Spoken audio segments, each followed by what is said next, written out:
Booklet का question number 9। दो masses के बीच में कुछ डिस्टेंस है और जो फोर्स लगती है उनमें, फोर्स ऑफ ग्रेविटेशन, वो फोर्स है F। दोनों पे लगेगी, ऑब्वियस है। Equal and opposite forces, action reaction are equal and opposite. अब क्वेश्चन ये है कि अगर हम इस पूरे सिस्टम को एक लिक्विड के अंदर डाल दें जिसकी रिलेटिव डेंसिटी है 3। लिक्विड की रिलेटिव डेंसिटी है 3, यानी density of liquid divide by density of water, ये रेशो अगर 3 है तो फोर्स को क्या होगा। तो हमने एक पॉइंट लिखा था जब चैप्टर शुरू किया, gravitational force is independent of medium between the to masses.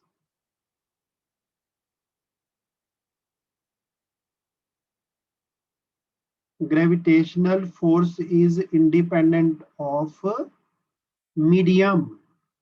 वो जो दो मासेस है उनके बीच में पानी है, वुड है, मिल्क है या कोई और मीडियम है, उस पे ये फोर्स डिपेंड नहीं करती। जो अपना जी था, कैपिटल जी, उसको हमने नाम दिया था यूनिवर्सल ग्रेविटेशनल कांस्टेंट, यानी पूरे यूनिवर्स में उसकी वैल्यू हर जगह सेम है। वैल्यू हर जगह सेम है, दैट मीन्स जो फोर्स है वो किसी भी मीडियम में बेटा हो वो सेम रहेगी। चलो मैं अभी इसको पॉज करता हूं, आप फटाफट मेरा नोट डाउन करेंगे। अब है question number 19। Question is, imagine a new planet having same density as that of earth. Density earth की इतनी है, but is 3 times bigger than the size of the earth. तो अगर अर्थ के सरफेस पे acceleration due to gravity g है, तो उस नए प्लैनेट के सरफेस पे g का वैल्यू क्या होगा। तो अगर सभी प्लैनेट्स की डेंसिटी सेम हो जाए, ये है अर्थ और ये है वो नया प्लैनेट। अर्थ का रेडियस था r, नए प्लैनेट का रेडियस 3r। डेंसिटी सेम है दोनों। तो अर्थ के लिए हमने g लिखा था g into mass of earth by radius of earth square, but हमें डेंसिटी को भी लेके आना बीच में। तो मास होती है डेंसिटी इंटू वॉल्यूम। तो वॉल्यूम को हम स्फीयर का लिखेंगे 4/3 पाई आर क्यूब, आर स्क्वायर से डिवाइड, तो 2 आर कैंसिल हो जाएंगे। तो जी कांस्टेंट, डेंसिटी सभी प्लैनेट्स की कांस्टेंट जो क्वेश्चन में दिया है उसकी अकॉर्डिंग बात कर रहा हूँ, 4/3 पाई कांस्टेंट। तो ये डायरेक्टली प्रोपोर्शनल टू आर आ गया, या यूं कहेंगे G equal to some constant into R. तो इस प्लैनेट के लिए G डैश का वैल्यू होगा सेम कांस्टेंट के इनटू नया रेडियस जो कि 3r है। तो इसको हम k इंटू आर इंटू 3 लिख सकते हैं, और के आर का वैल्यू अपना है g, तो आंसर आएगा 3g। अगर सभी प्लैनेट्स की डेंसिटी सेम हो जाए तो g का वैल्यू जो gm/r² लिखा था हमने, मास को हमने डेंसिटी, क्योंकि मास बाय वॉल्यूम होता है डेंसिटी, तो मास आएगा equal to density into volume, और स्फीयर का वॉल्यूम लिखा हमने 4/3 पाई आर क्यूब। तो नीचे आर स्क्वायर था, ऊपर आर क्यूब था, तो एक आर बच गया। आर को छोड़ के बाकी जो पैरामीटर्स हैं वो सारे हैं कांस्टेंट। तो जब हम रेडियस बढ़ाएंगे तो वो कांस्टेंट तो वही रहेगा, सिर्फ ये जो लास्ट वाला टर्म है आर, वो 3r हो जाएगा। तो दैट मीन्स जो g का वैल्यू है वो 3 टाइम्स हो जाएगा तो option number 1 is the correct option. चलिए इसको भी नोट डाउन करिए बेटा। Question number 28, at what height above the surface of earth acceleration due to gravity becomes g by 9? मुझे लगता है क्वेश्चन हमने किया था पहले भी ये। अगर अर्थ का रेडियस है r,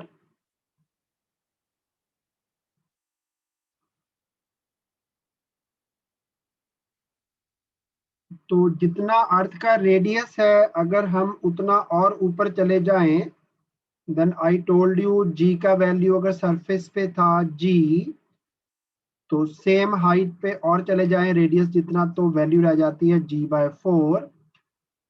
सेम हाइट से और ऊपर चले जाएं तो रह जाती है g by 9। ये मैंने बनाया था बेटा जब हमने variation of g with height discuss किया। फिर हो जाएगा g by 16। बेटा बाय स्क्वायर करना है, डिस्टेंस का स्क्वायर आता है ना नीचे g में, g into mass of earth upon distance from the centre of earth square. तो यहां तक डिस्टेंस हो जाएगा 2r, तो 2 का स्क्वायर किया नीचे 4 आ गया, यहां तक 3r बाय 9 आ गया। तो इस पॉइंट की बात हो रही है, इस पॉइंट पर कितनी हाइट होगी अर्थ के सरफेस से, समझ गए होंगे है ना, 2r। तो 2r इसका सही आंसर है। बाकी इनमें से मतलब एग्जैक्टली g by 9 ना लिखा हो, कुछ और लिखा हो, तो variation of g with height वाला फॉर्मूला लगा दो, फिर ऐसे कर लेना, radius of earth plus height square, ऐसे कर लो, वो भी ठीक है।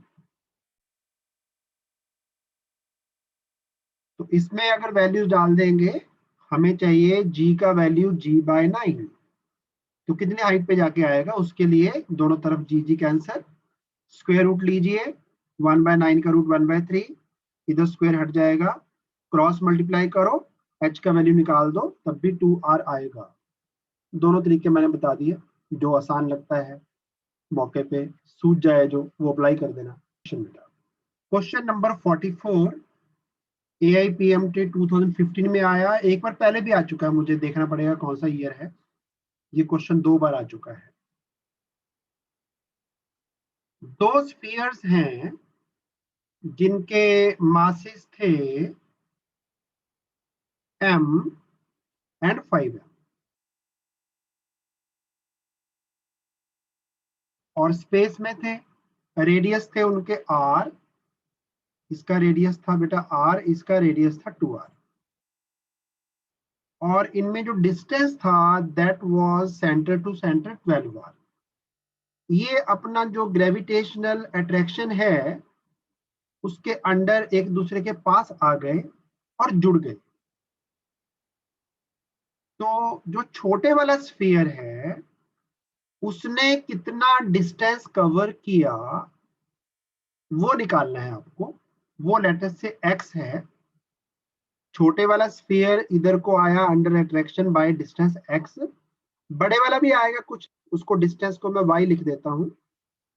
आप मुझे एक बार एक काम करिए, चैट बॉक्स में लिखिए कि जब ये जुड़ जाएंगे तब इनका सेंटर टू सेंटर डिस्टेंस, जिसको मैंने डार्क ब्लैक कर दिया, ये डिस्टेंस कितना होगा। अब चैट बॉक्स में लिखेंगे बेटा। चलिए मोस्टली बच्चों ने आंसर सही दिया है, आंसर इज 3r। बेटा एक काम करता हूं मैं, देखो जरा, ऊपर ये 12r था, 12r ऊपर था, अब ये डिस्टेंस बन गया, एक तो ये वाला बना x, फिर बना 3r, और ये बना y। तो इसका मतलब हुआ x प्लस वाई कितना है, x प्लस वाई कितना हुआ, 12r में से 3r माइनस कर दो बेटा, 9r। अब क्योंकि बाहर से कोई फोर्स नहीं थी, external forces zero, external force zero हो उस केस में जो सेंटर ऑफ मास है सिस्टम का, सेंटर ऑफ मास वो अपनी पोजीशन को, अगर स्टेशनरी है तो वो स्टेशनरी रहता है, तो सेंटर ऑफ मास की जो वेलोसिटी है वो कांस्टेंट रहती है, और यहाँ पे वो वेलोसिटी 0 थी, यानी सेंटर ऑफ मास मूव नहीं कर रहा था। तो सेंटर ऑफ मास को अगर उसी लोकेशन पे रखना है तो m1 मास जितने डिस्टेंस से शिफ्ट हुआ m into x should be equal to m2 into shift in that mass, m2 into y। आपको याद होगा, अगर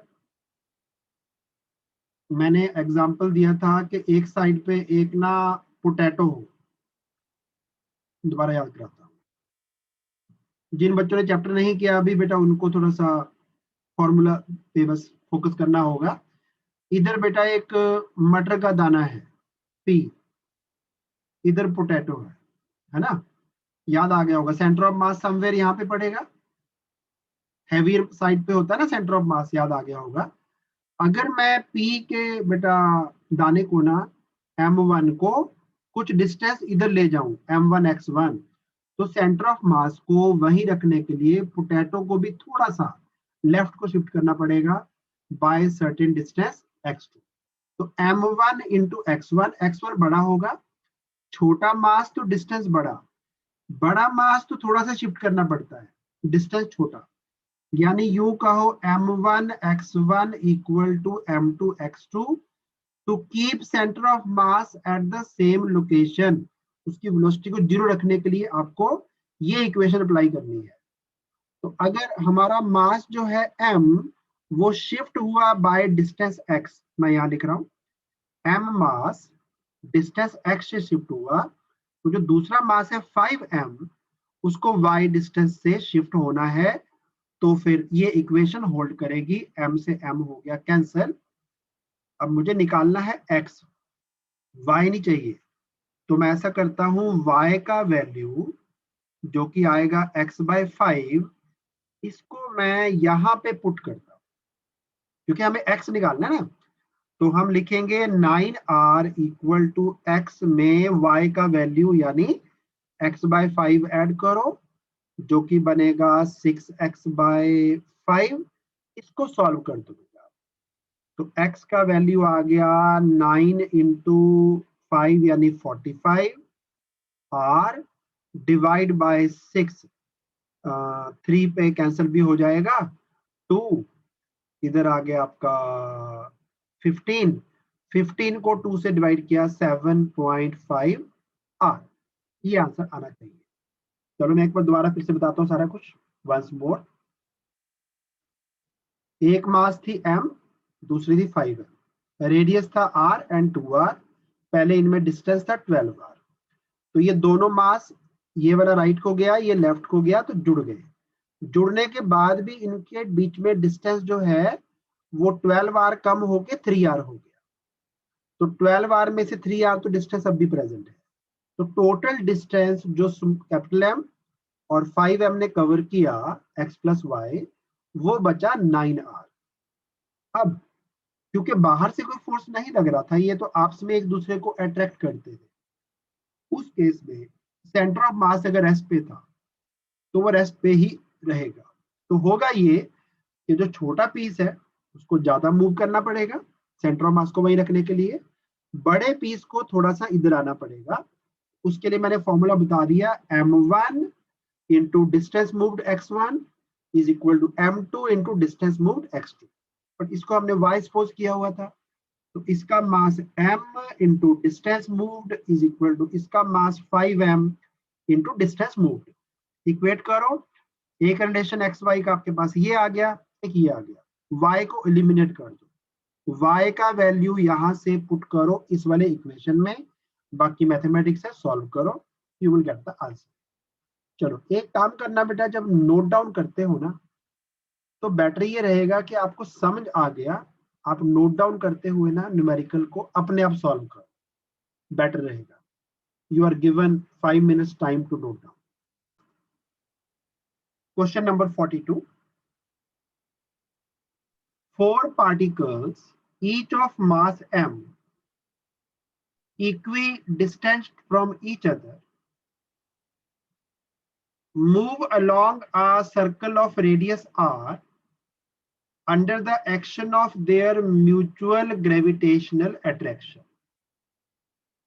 क्वेश्चन है इनकी पार्टिकल्स की स्पीड क्या होगी। देखो ऐसा है कि चार पार्टिकल्स अगर सेम डिस्टेंस पे हैं आपस में, तो ऑब्वियस है वो एक स्क्वायर पे लाई करेंगे, है ना, और वो घूम रहे हैं एक सर्कल में जिसका रेडियस है कैपिटल आर। आर रेडियस के सर्कल में घूम रहे हैं, लेकिन सेंटर पे कोई पार्टिकल नहीं है। तो सर्कुलर मोशन के लिए चाहिए होता है सेंट्रीपिटल फोर्स। इसको इधर को एक सेंट्रीपिटल फोर्स का रिक्वायरमेंट है, और सेंट्रीपिटल फोर्स का फॉर्मूला होता है mv² बाय रेडियस। तो ये फोर्स कहां से आई? वो फोर्स आई थ्रू म्यूचुअल ग्रेविटेशनल अट्रैक्शन। जो इनमें आपस में फोर्स लग रहा है ना, उसी फोर्स से ये जो ग्रेविटेशनल अट्रैक्शन है, उसी से हमें मिलनी है सेंट्रीपिटल फोर्स। अब होगा क्या कि मैं अगर इसको मास नंबर 1 बोलूं, ये 2 हो गया, 3 हो गया, 4 हो गया, तो एक तो फोर्स लगेगा 1 पे ड्यू टू 4, वो मैंने रेड वेक्टर से शो किया हुआ है, और 1 को 2 भी अट्रैक्ट करेगा नीचे की तरफ, ये F12 हो गया। एक फोर्स और लगी है जो ब्लू वाली है, इसको मैं नाम दे देता हूं F(1) ड्यू टू 3। ये तीन फोर्सेस का मुझे रिजल्टेंट निकालना है पहले, बट रिजल्टेंट निकालने के लिए लगाते हैं हम parallelogram law of vector addition. उससे एक टाइम पे दो ही वेक्टर ऐड होते हैं। तो मैं ऐसा करता हूं, पहले F14 और F12 इनको ड्रॉ कर दिया मैंने, और इनकी वैल्यू लिखता हूं आपके पास बेटा क्या आएगी। वो आएगी G इंटू मासेस का प्रोडक्ट। तो ये वाला मास भी m है, 4 वाला भी m है, m into M, divide by distance square. उस डिस्टेंस को अभी मैं ना a लिख देता हूं। तो पहला काम आपको अपना IQ यूज करना है कि अगर ये r है, ये भी r है, और ये एंगल 90 डिग्री है, तो ये a कितना आएगा? a निकलेगा पाइथागोरस थ्योरम से, है ना, base square plus height square. तो ये आ जाएगा आपका √2r। होप के समझ आ गया होगा। आर स्क्वायर को ऐड कर लो ना पाइथागोरस थ्योरम से। अब इसका हमें स्क्वायर करना होता है डिस्टेंस का, तो √2 का स्क्वायर 2 एंड r स्क्वायर। ऐसे ये जो इधर को फोर्स लगा F12, वो लगेगा Gm इंटू एम, यानी m² डिवाइड बाय फिर से वही डिस्टेंस, ये डिस्टेंस भी उतना ही है, तो इसको भी मैं लिखूंगा 2r²। अब मुझे ये दो वेक्टर्स प्लस करने हैं पहले, क्योंकि parallelogram law of vector addition में जो रिजल्टेंट आता है वो दो वेक्टर्स का होता है। याद आ गया आपको ना? चलिए, एक मैंने आपको शॉर्टकट बताया था कि अगर दो वेक्टर्स राइट एंगल पे हो तो लगाते हैं पाइथागोरस थ्योरम। तो इसका स्क्वायर करेंगे, इसका स्क्वायर करेंगे, जैसे यहाँ पे दो सेम चीजों का स्क्वायर करते हैं तो आंसर √2 टाइम्स आ जाता है। यहाँ भी दो सेम चीजों का स्क्वायर किया तो जो रिजल्टेंट है उसका आंसर आएगा, इसी वेक्टर को इंटू √2 कर दो, जैसे यहाँ पे किया था, √2 इंटू Gm² बाय 2r²। ये मैंने अभी दो वेक्टर्स ऐड कर लिए। अभी मुझे तीसरा और प्लस करना है, ये जो ब्लू वाला है F13। अब जरा बच्चे सोच के बताएंगे मुझे F13 का मैग्नीट्यूड क्या लिखा जाए पहले। ये डिस्टेंस तो a था ना अपना, ये वाला डिस्टेंस तो a आ गया। ये कितना है? इन दोनों में के बीच में कितना डिस्टेंस है बोल के बता सकते हैं बेटा? इन दोनों के बीच में कितना डिस्टेंस है? Sir 2r। 2r, very nice, है ना। तो G इंटू एम यानी Gm² डिवाइड बाय डिस्टेंस का स्क्वायर 4r²। ये अपना तीसरा वेक्टर है अभी जो ऐड होना बाकी है। अब जरा ध्यान से सुनिए मैं क्या बोल रहा हूँ। जो तीसरा वेक्टर है, चेक करो, तीसरा वेक्टर बेटा इधर को नहीं है, देखो जरा, जो मैंने ब्लैक से ड्रॉ किया, मैं चलो ब्लू से कर देता हूं, जो कलर था ओरिजिनल। तीसरे वेक्टर का डायरेक्शन ऐसे ही है बेटा, जो मैंने अभी ड्रॉ किया, चेक करो, आपको वेक्टर दिख गया ये वाला, Yes, ब्लू वाला sir. जो मैं ड्रॉ कर रहा हूं। हाँ जी, ये नजर आ गया ना, ये तीसरा जो वेक्टर है, इसका डायरेक्शन, और अपने दो वेक्टर जो पहले थे, दो वेक्टर जो पहले थे बेटा, इन दो रेड वालों का रिजल्टेंट आ गया इधर को। इसमें मुझे तीसरा वेक्टर ऐड करना है, वो भी सेम डायरेक्शन में है। अगर दो वेक्टर सेम डायरेक्शन में हो तो जो रिजल्टेंट है वो निकालने के लिए आपको मैंने बताया है, दो वेक्टर अगर सेम डायरेक्शन में हो तो रिजल्टेंट का शॉर्टकट क्या बताया हुआ है, फटाफट बोलो बेटा। दो वेक्टर सेम डायरेक्शन में हो तो रिजल्टेंट का शॉर्टकट बोल दीजिए Sir, add. फटाफट। A plus b, simple add A कर plus दो। B. हाँ तो बेटा, इस वेक्टर को ना, ये तो हमने रिजल्टेंट निकाला दो का, ये तीसरा है, इनको सीधा ही प्लस कर दो। तो सीधा प्लस करने के लिए क्या कॉमन आएगा, तरनदीप ने बोलना है, कॉमन क्या लिखूं, तरनदीप बेटा क्या कॉमन लिखूं? Sir, GM square upon 2R square. Upon 2r² common, बिल्कुल सही बात। चलो, अच्छा यहाँ पे क्या बचा, Root 2. √2, इधर से क्या बचा, 1/2. 1/2, वेरी नाइस। अब मैंने नेट फोर्स निकाल ली, इसी फोर्स ने बेटा सेंट्रीपिटल फोर्स का काम करना है। जो ये नेट फोर्स आ गई ना, तीनों फोर्स मैंने प्लस कर लिए, पहले दो ऐड किए थे, वो दो ऐड करके अपना जो रिजल्ट आ गया वो आ गया √2 टाइम्स GM² / 2r²। इन दोनों के रेड वाले जो दो वेक्टर थे, इनके रिजल्टेंट में मैंने तीसरा वेक्टर सीधा ही प्लस कर लिया, क्योंकि रिजल्टेंट और थर्ड वेक्टर सेम डायरेक्शन में थे। दो वेक्टर एक ही डायरेक्शन में हो, उनको प्लस करने का तरीका सीधा दोनों वेक्टर्स को ऐड कर दो। मैंने ये दोनों ऐड कर लिए, ऐड करके आ गया आंसर ये, इतना फोर्स लगता है towards the centre on mass number 1, और उसी ने बेटा देना है सेंट्रीपिटल फोर्स, उसको mv²/r लिखो। अब बाकी का काम आपका है, इसको सॉल्व करके ना v निकालना है आपको, कि v क्या आएगा, मास से एक मास कैंसिल, r² से एक r कैंसिल, और v होगा इसी का स्क्वायर रूट जो बच गया, तो √GM/2r इंटू ब्रैकेट में √2 + 1/2। बट इनमें से यहाँ पे कोई आंसर गिवन नहीं है ऐसा कोई भी, तो इसको थोड़ा सा रीएडजस्ट करो। इसके नीचे बेटा वैसे देखो ना, या तो तीसरा आंसर हो सकता है या फोर्थ हो सकता है ना, इन दोनों में से एक है। हाँ, इनमें ब्रैकेट में ना 1/2 नहीं लिखा, 1 लिखा हुआ है, तो एक काम करो, 2 से ऊपर मल्टीप्लाई कर दो, 2 से नीचे कर दो, देखो कौन सा आंसर बनता है बेटा। 2 से ऊपर कर दो मल्टीप्लाई, ताकि ये 1/2 ना 1 बन जाए, ये 2 नीचे मल्टीप्लाई कर दो, 2 × 2 आ जाएगा 4, वेरी नाइस। फोर्थ ऑप्शन सही आंसर है, बिल्कुल सही है। चलो एक बार नोट डाउन करो, और डाउट है तो बेटा साथ में पूछो। Now question number 38, what is the minimum energy required to launch a satellite of mass m, planet का मास m, सैटेलाइट का मास स्मॉल m, प्लैनेट का रेडियस r, और जो ऑर्बिट है उसका हाइट है 2r, ऑर्बिट का हाइट इज 2r, उसके लिए कितनी एनर्जी हमें देनी पड़ेगी। तो बेटा ऐसा है कि जो सैटेलाइट है ना, उसका मास है स्मॉल m, यहां से अभी हमने सैटेलाइट को लॉन्च करना है।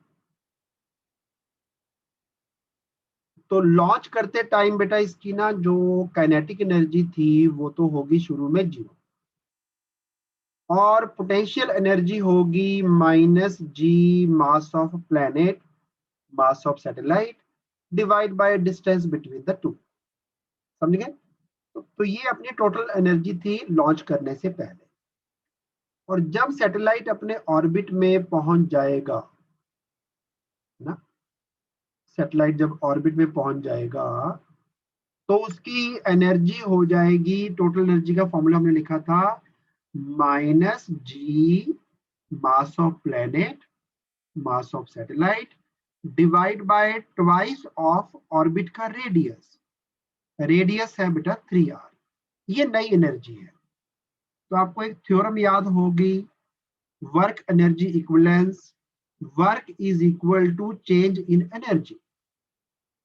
तो ये है नई एनर्जी और पुरानी एनर्जी थी बेटा, ये टोटल है दोनों। हमने जब सैटेलाइट डिस्कस किए तो उसमें काइनेटिक और पोटेंशियल एनर्जी दोनों को ऐड करके ये आंसर आया था, GME_m bye twice of radius of the orbit. मैंने वही लिखा है। और पहले जब अर्थ पे था सैटेलाइट तब उसकी एनर्जी थी माइनस GM_m बाय r। तो क्वेश्चन है कि कितना वर्क करना पड़ेगा? उतना ही करना पड़ेगा जितना एनर्जी में चेंज आया। इसमें G कॉमन निकाल लो, mass of planet mass of satellite और R इनको कॉमन निकाल लो, और बाकी जो बचा ब्रैकेट में उसको सॉल्व करके बेटा आंसर आ जाएगा। बाकी मैं आपके लिए छोड़ रहा हूं, आगे अपने आप करिए। Question number 13, escape velocity. इसमें एक चीज जो समझने वाली है, बस कैलकुलेशन तो कोई नहीं होनी इसमें। एस्केप वेलोसिटी जो है वो किसी भी प्लेनेट से वो डायरेक्शन ऑफ थ्रो पे डिपेंड नहीं करती।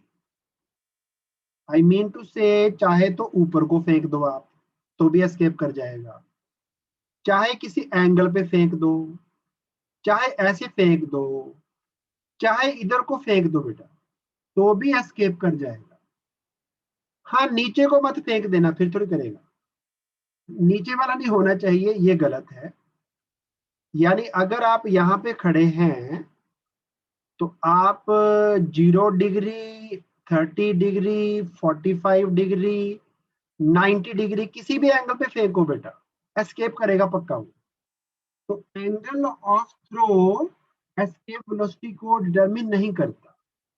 तो किसी भी एंगल पे फेंक तो बेटा एस्केप करेगा, बस हॉरिजॉन्टल से नीचे को मत फेंकना, ये गलत है बस।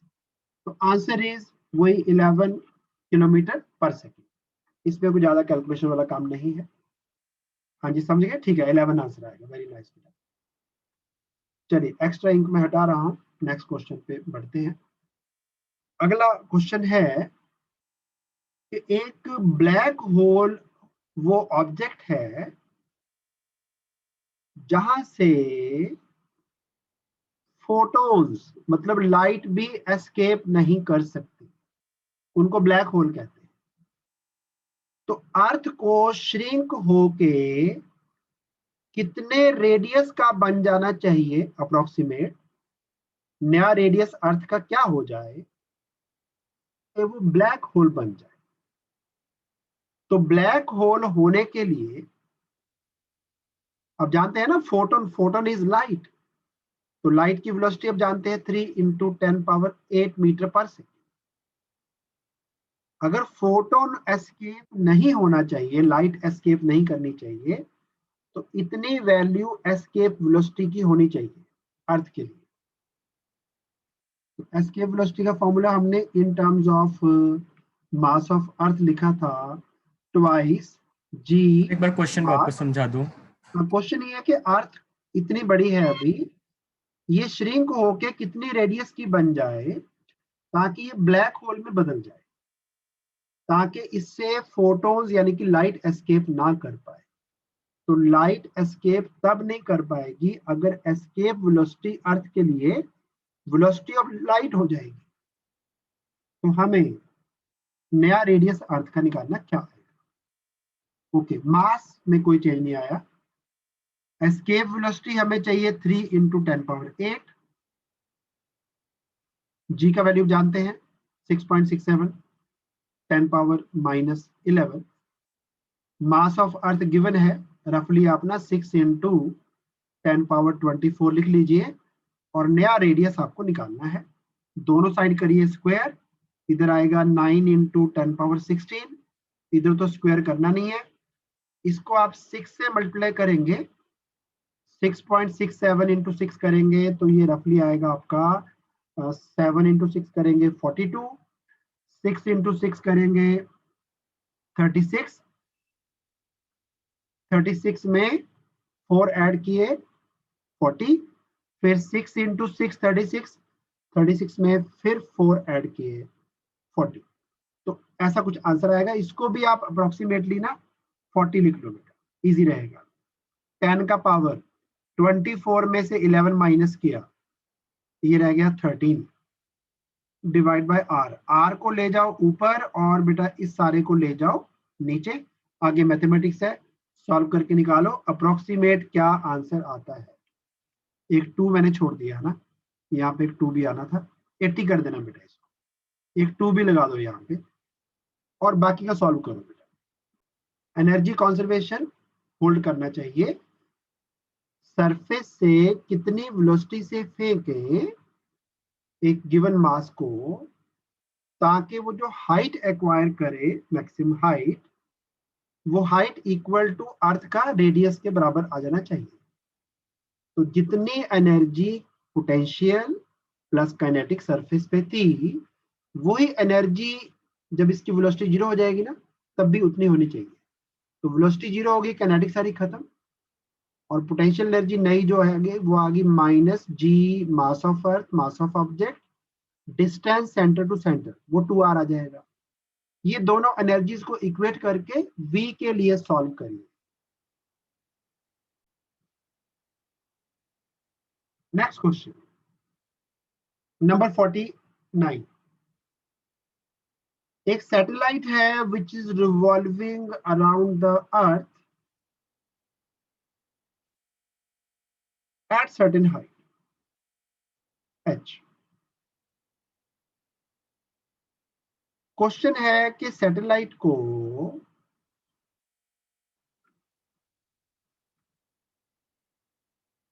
कितनी उसकी वेलोसिटी को बढ़ा दिया जाए ताकि वो एस्केप कर जाए अर्थ के ग्रेविटेशनल पुल को, एस्केप कर जाए। हाइट h रेडियस के कंपैरिजन में बहुत छोटा है।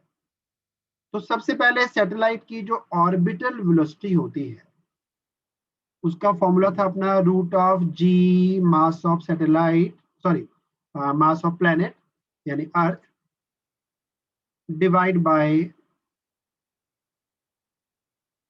Radius of earth plus height, ऐसे लिखा था। जी एम को हम GR² लिख सकते हैं, याद आ गया होगा। और हाइट बहुत छोटी है, इसलिए मैं R प्लस H को R लिख रहा हूं, R से R कैंसर। तो ये तो है सैटेलाइट की ऑर्बिटल वेलोसिटी, इतनी स्पीड से पहले चल रहा था। हम चाहते हैं एस्केप कर जाए। एस्केप वेलोसिटी अर्थ की सरफेस पे होती है √2gr, ये भी याद आ गया होगा, डेरिवेशन हमने जो लास्ट की एस्केप वेलोसिटी की। तो क्वेश्चन है वेलोसिटी को कितना बढ़ाना पड़ेगा। बढ़ाना पड़ेगा मतलब नई वेलोसिटी माइनस पुरानी। नई वेलोसिटी हमें इतनी चाहिए, और पहले से वेलोसिटी इतनी थी सैटेलाइट की, तो कितना इंक्रीज आया। √GR को कॉमन निकाल लो, अंदर बचा एक √2 और इधर बचेगा 1। तो ऑप्शन नंबर 4 इसका सही आंसर है।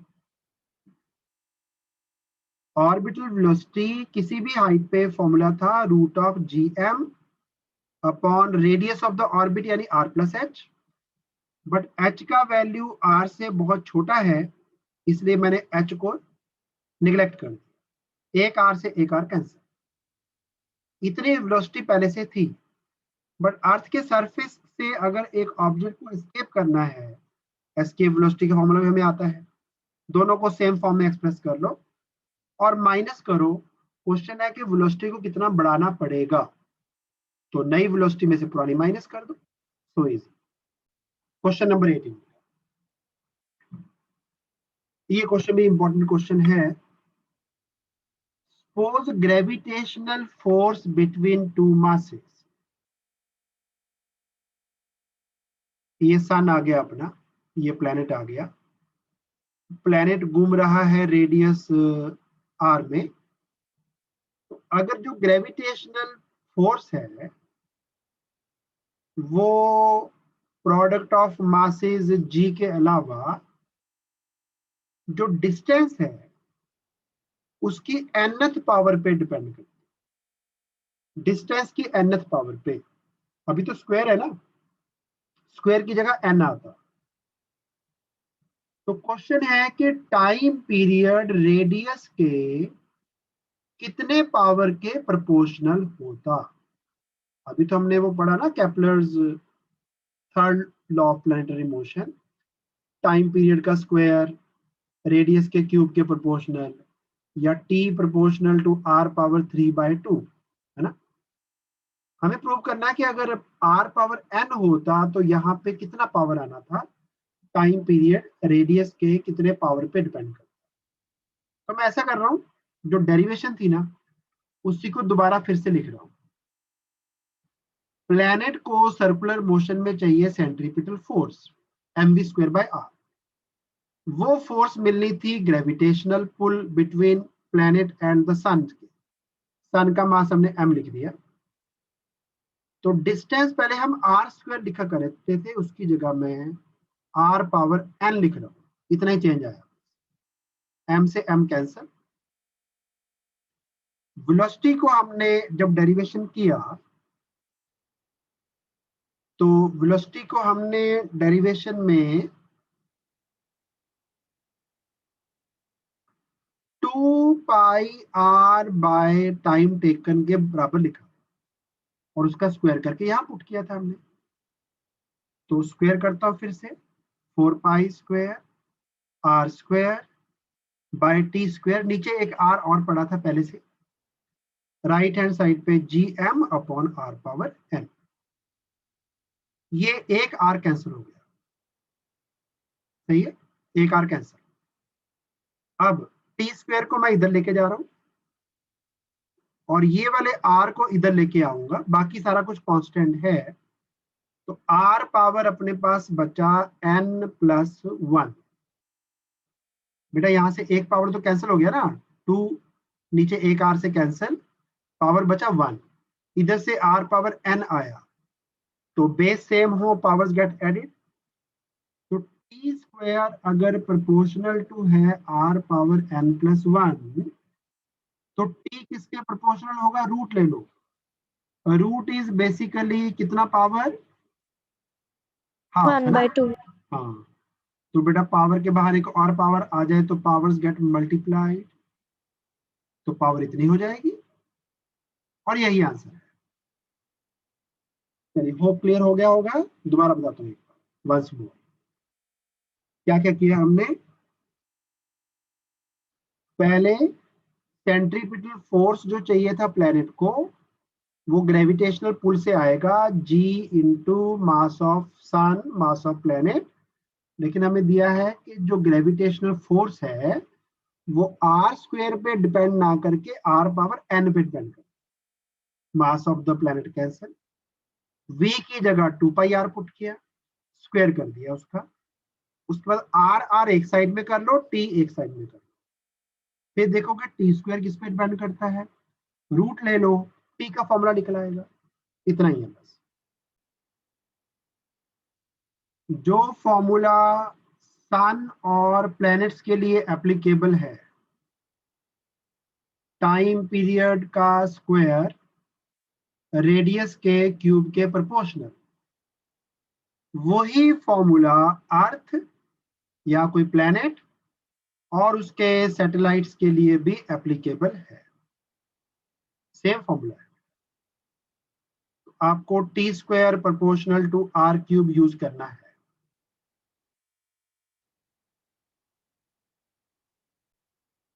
तो इसके पीछे ट्रिक क्या रहेगा, time period is proportional to radius power 3/2। तो 3/2 होता है 1.5। तो अगर हमने रेडियस को 4 टाइम्स कर दिया तो टाइम पीरियड में एक तो रेडियस का पावर 1 यानी 4 का पावर 1 आएगा एक्स्ट्रा, और एक 4 का पावर हाफ मतलब 4 का स्क्वायर रूट भी आएगा, यानी 4 into 2। तो आंसर 8 टाइम्स बढ़ जाएगा।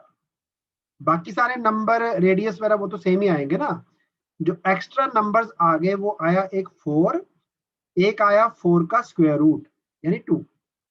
तो जितना टाइम पीरियड पहले था 5, उसका 8 टाइम्स आंसर आएगा, दैट इज 40 आवर। चलिए, that is all in the today lecture. Thank you for joining. Log out कर सकते हैं।